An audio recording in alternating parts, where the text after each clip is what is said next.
Make sure you get all the baby hair, everything. If you want the baby hair, you want me to swoop you up? Get everything.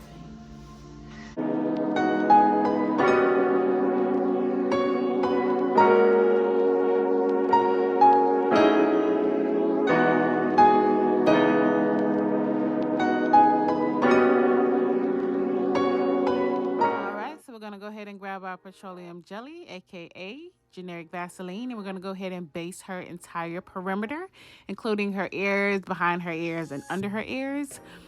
With clients, I would normally go in and also do a few parts and base the scalp as well, but this is actually my mother, and I know that she hasn't been doing a whole lot of scratching or a whole lot of sweating to cause any abrasions or anything in her scalp. So I'm not going to base her scalp. I'm just going to base the entire perimeter, and then we're going to go ahead and get started.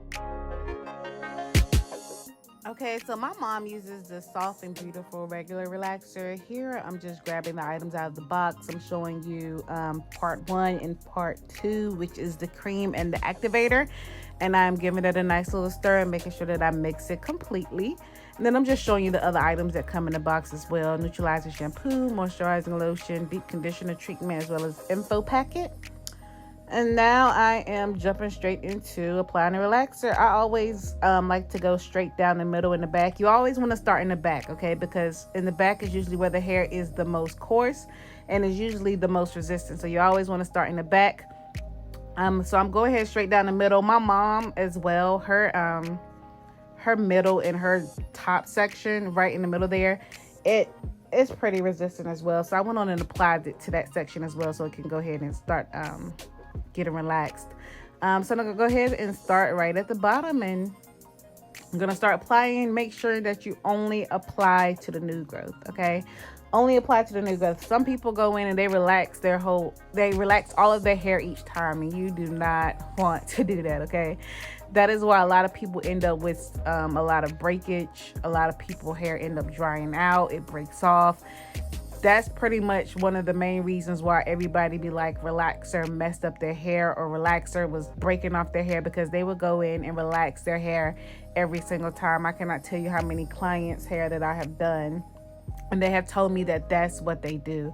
That's what they used to do. Most of my clients now are natural, but they would tell me that that's what they would do every time they got a relaxer, especially if they were doing it at home. They were just relaxing their entire hair. And I'm like, well, why are you relaxing your entire head if it's already relaxed? It's already straight. Why do you need to straighten it again if it's already straight, you know? So yeah, but and another thing, you want to make sure that you are not relaxing the hair to get bone straight, okay? And my mom has been doing her own relaxers for the most part. I just started back doing her relaxers for her, but my mom, of course, when you're doing it yourself, you can't move as quick as someone else is doing your hair. So when she does it herself, her hair does end up getting bone straight, only because she's doing it herself and she can't move as fast as someone else that's, you know, doing her hair. So her hair does happen to get bone straight, but I told her that I'm going to try and do all her relaxers for her now, so that that doesn't happen. But you don't want the hair to get bone straight. Relaxers aren't meant to get hair bone straight. If it sits on the hair too long, however, it will get bone straight, and that's one of the reasons the hair also dries out and it will break off and pretty much just damage the hair, okay? You don't want it to get too straight. You notice how if you relax your hair and it gets too straight, how it's just pretty limp. It just hangs there. It's like dead and it doesn't want to do anything.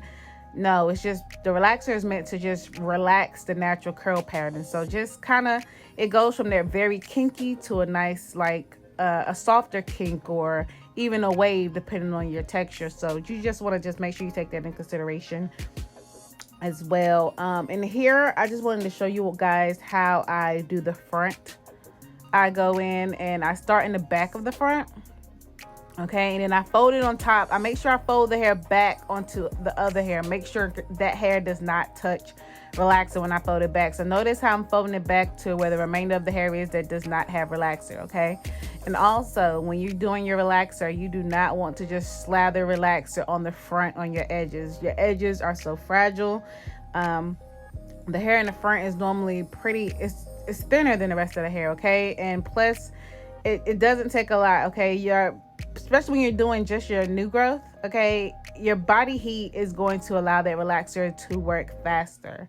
Okay, and in the front, that hair is very fragile. A lot of people like to throw relaxer on the front, and they be like, they wanted to sit up there the longest to make sure the edges are straight. Trust me, your edges are going to be straight. I always put the relaxer on the very front last. That's the last place that I place the relaxer. And you're going to see, even as I get closer to her front, I'm going to wait until I go in and do the other side, and then I'm going to come back and put it all on the front at once. Okay, at once. And so that they process at the same time. Okay, so now I'm grabbing conditioner. You can actually do this before you actually start relaxing the hair as well. But I'm grabbing some conditioner. I'm just going to rub that on the shaft of the hair and the ends, just in case any relaxer got on that hair while I was doing it. Also, I'm about to go in and smooth the relaxer in, making sure that her hair is actually relaxing. So I'm adding this on as well to make sure that the relaxer, if relaxer does touch it, that it won't be affected because it has the conditioner up there. And again, I would recommend doing this at the beginning. You can use Vaseline, conditioner, oil. You can use anything to put on the actual hair to prevent any unnecessary breakage or anything like that, just in case relaxer was to get on hair that has already been relaxed. Okay, so now I'm just going in and smoothing it in, making sure that the relaxer actually took and everything is good. Just in case I miss any spots, I'm definitely going over that as well. But I'm just going in and just smoothing all the sections, making sure that the hair is straightening out. All right, so I'm just going to finish smoothing everything in, making sure that everything looks good. After that, I'm going to take her over to the sink. I am going to rinse her out with warm to lukewarm water, making sure that I'm using the pads of my fingers as I am rinsing that out. And then I'm going to neutralize her with the neutralizing shampoo at least 3 times. Again, using the pads of your finger to make sure everything gets out. You don't want to use your finger nails, to like scratch in the scalp or anything like that. You don't want to cause any abrasions. Just remember, you just apply the relaxer. And even when you're washing regularly, you never want to use your fingernails. But yeah, I'm going to go ahead and rinse her out. I'm going to deep condition her. I'm going to blow dry her. And then I am going to do a trim and a flat iron. So please stay tuned for those videos. Those will be posted next. Please make sure you go ahead, like, comment, and subscribe. And don't forget to hit that notification bell so that you don't miss a video. Again, thank you so much for watching.